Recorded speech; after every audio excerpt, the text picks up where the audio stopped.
Welcome in, everybody. CP and SJ with you again for another week of picks on every day we're covering. We're into week 9 of the college football season, and we had a couple of real strong weeks for a little run there, and then last week was not our week altogether, but we're hoping to bounce back and bounce back strong here this week, SJ. Another good slate of games. I think there's going to be some fun ones again to watch, but maybe a little bit harder to find those real gems in the basket this week too. Yeah, you never do know exactly how anything's going to play out, but some weeks more than others, you kind of feeling pretty good about things. Maybe it's going to be a good thing as far as entertainment purposes go, where we're going to have a lot of good games because, like you said, it wasn't easy narrowing down to these five here. There was a lot of nail biting and hair pulling that went into these picks. At least on my end, I don't know. I can't speak for you, but Yeah. Yeah, I'm the same way. And we're going to get it started here. We do have a couple that we're kind of both going to go back and forth on here. So we're going to start with one, and we both like the same team in this one.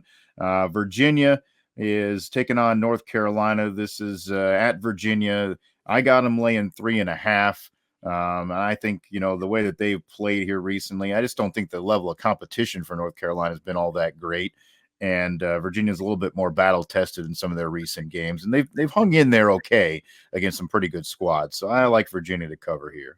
yeah, I should have flipped to your book here because I got four, so you can get that half point allowance on me. So but we both like the same outcome, of course. Of course, North Carolina is coming in four in a row they've lost, and then you look at Virginia.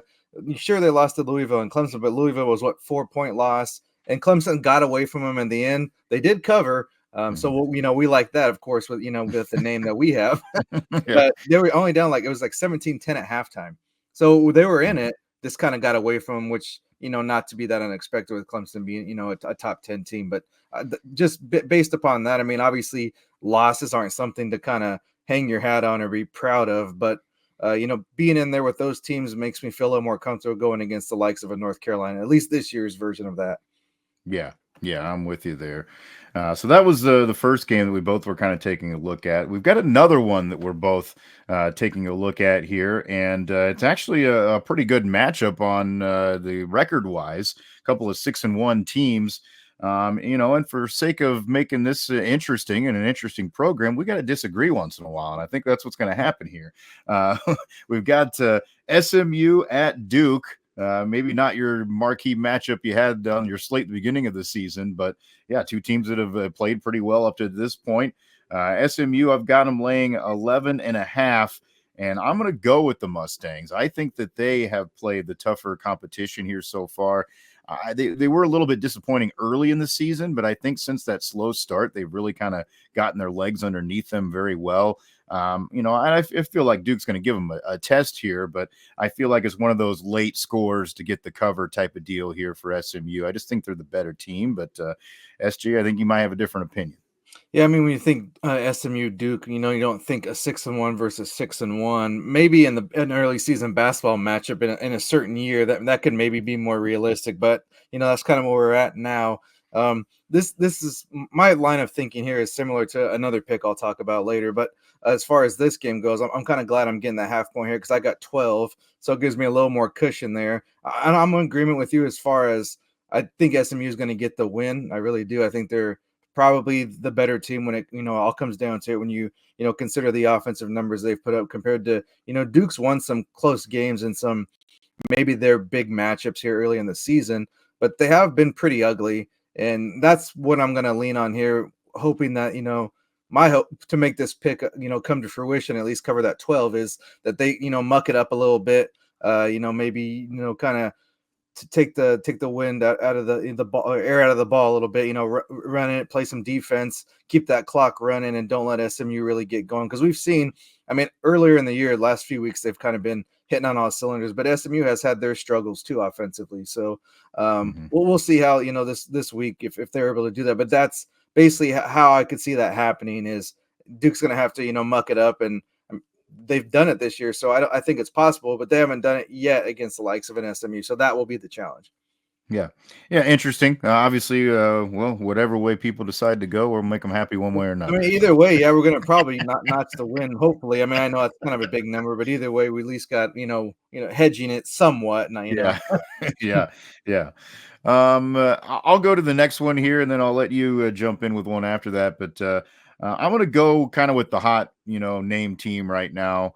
Obviously, Indiana off the big win last week there over Nebraska has looked very impressive. We were kind of waiting to see how they would do against a team that people were feeling a little bit better about, and they came to play. I mean, obviously.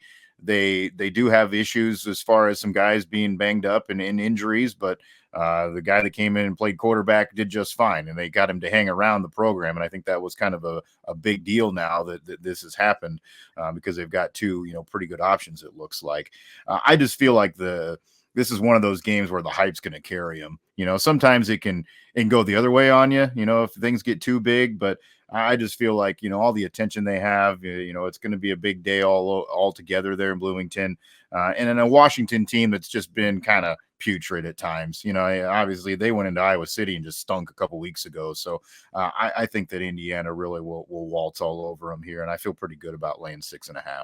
Definitely can see that happening, and that'd be what more Atlanta is just how Washington's kind of been a little lackluster and not lived up to in the big games, especially. He's not anything close, and we didn't expect them to be what they were last year, but they haven't been really competitive in a couple of those games, which that part of it's surprising. Mm-hmm. I'm gonna start on Friday night, so going hot and heavy tomorrow. Two teams I've really liked and enjoy watching, and so that's why I was kind of hard. I'm like, God, there's only a 3 point line there, so I was like, I could see it going either way. So I just style of play. I got to take the overs on this one. It's 64.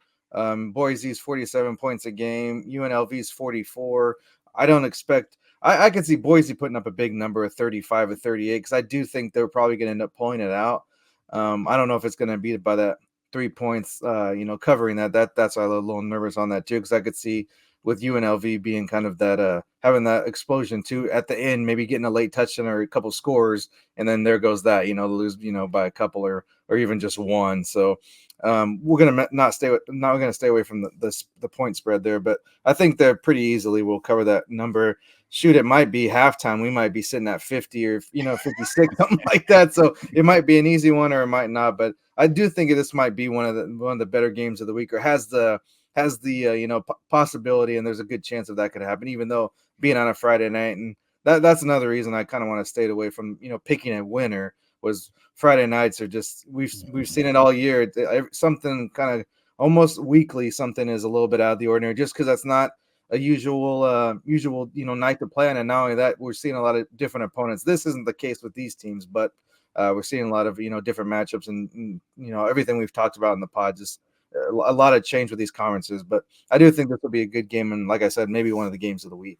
Yeah, these Friday night games have been awesome so far. I knew you would expect this one to be. I hope that your pick is correct because that's what I want to see. I want to see these guys just go blow for blow all night long. That would be awesome. Well, it's not one of our picks, but speaking of that Friday night being wacky, what is it? I think it's a 9 or 10 p.m. Central time for USC and is it USC and Rutgers? I believe whoever's after the Dodgers, the first game of the world, opening game of the World Series. Yeah, I think it it's a is. 9 or 10 p.m. kick. Obviously, they're Pacific, so it gives them a couple more hours. But Yeah. I mean, we're gonna be up late, buddy. Yeah. Yeah. No kidding. Or try to be. We're gonna try to be. Try. Yeah. Yeah. Yeah. USC a 13.5 point favorite right now in I, that one. I, That seems like a lot of points to me. Yeah, not an official pick, obviously, but I don't see it, man. Just the way they've been playing, they could win. I would have no confidence in putting anything on them. Yeah. But yeah, in that other game, obviously, I think my bias is going to be pulling for Mr. Mike Myers and Ashton Genty to just get it done. My son, by the way, has decided he's going to be Mike Myers for Halloween, so I had to show him the clips the other day. He's pretty excited about it. So Might just slip a Boise jersey under those coveralls. Yeah. yeah, exactly. Yeah, then you got two costumes in one. Pretty cool. All right, I'm going to jump back into another one here. This is a team that has absolutely demolished my heart a few times this season, so I don't know why I'm picking them again, but I just feel like the opponent is not good enough.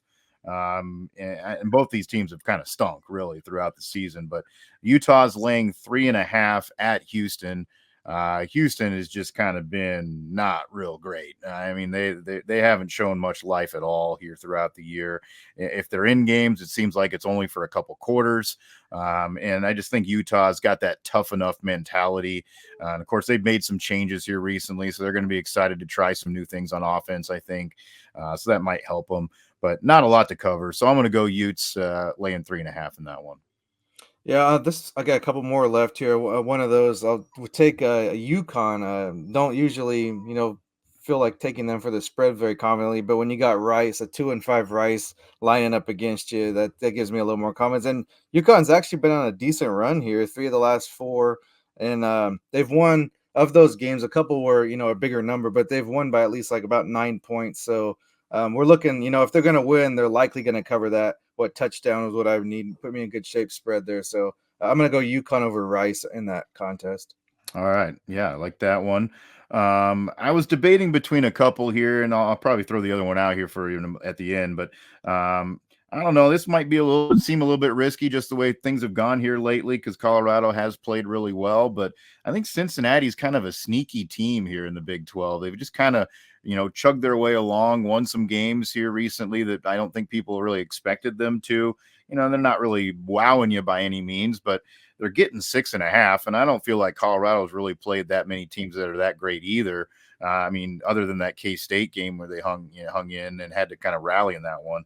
I'm going to go Cincinnati getting the 6.5 there in Boulder to kind of give a little scare there into Coach Prime. Hey, we'll be good with that as long as you get the cover, and then also, I mean, if they go ahead and lose, then we're even better. So, last one I got, and I'm actually I feel fairly confident in this one. This is to me is a kind of a same setup as that Michigan State and Iowa game we had some success with here recently. That's Penn State and Wisconsin. I know a lot of people are high on Penn State, but the recent history shows when they're when it's right there on the platter for them, doesn't usually, get eaten, if you want to use that analogy. So there's a little regurgitating going on there. So it's 48's the total, though. I'm going to stick with the unders on this. I think it's going to be an ugly game. I'm not as confident to pick Wisconsin to stay within the number that they were getting there. But I think, like I said with Duke, when Wisconsin's showing an ability to do this for year after year, is just run that ball, make a play here or there on defense or special teams. And I add to that the fact that I do think like Penn State's going to kind of get caught up in the moment per usual. I think they might still get the win here. And I don't know that Wisconsin's all that, a Wisconsin of the last, when they were kind of rolling there and had, making it to conference championship games and that sort. But I think they're good enough to put a scare, kind of like the last game you just mentioned, put a scare into Penn State. Shoot, they might win. I wouldn't be that surprised if they pulled it out. But I'll take that under because I think it'll be an ugly game, like your traditional 21-17, 17-10 game. They're kind of ugly, and who knows, maybe get a little rainstorm or something will come into town, make it really ugly there, and kind of fit the bill there of how the game's going to be played out. Yeah, your traditional Camp Randall midseason Big Ten game, not exactly lighting up the scoreboard. I like the way that's going too. The other one that I was looking at, and I do feel pretty good about this, so I probably will play this too. And it's one of the big games of the day, honestly, after the way they played recently. LSU is at Texas A&M. And I just feel like these two offenses are going to be what wins the day. 54.5 is the number, which to me doesn't seem like all that much with those two teams, the way they've been scoring lately. Both of them have been dropping, 30, 40 pretty regularly. So I like the overs in that game. I think that's another one that could turn into like just a back and forth type shootout. Yeah, I really wanted to, give a shot at Navy, but that's a tough. I mean, they haven't, it's a big step up with Notre Dame this year. I won't be surprised, but just something where you don't have the exact confidence. And Illinois, Oregon's another game of interest I'd be watching. And other than that, maybe Vandy's got something left in the tank on the upsets because Texas has got to be reeling a little bit.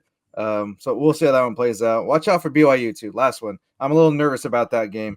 They were a 2-point underdog last I saw. Yeah, so that makes me a little worried there because we've talked about how we've liked them and wanted to get on that bandwagon. They've let us down. This seems like perhaps that kind of a setup. So anybody maybe want an underdog, take a look at that one. Yeah, that's going to be an interesting game. Obviously, I saw firsthand Central Florida is pretty good at running the ball, so see if BYU can slow that down this week. That'll be a fun game to watch.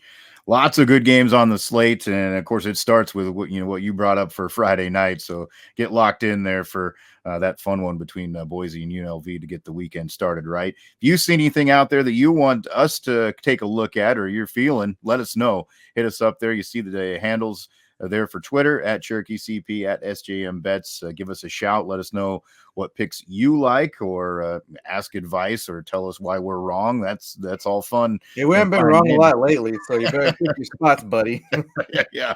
Yeah, if you find a fine beverage over the weekend that I need to try, please let me know. We love that too. So hit us up. Of course, we'd love it if you would like, subscribe, and get the notifications here on the YouTube channel so you get these picks each and every week.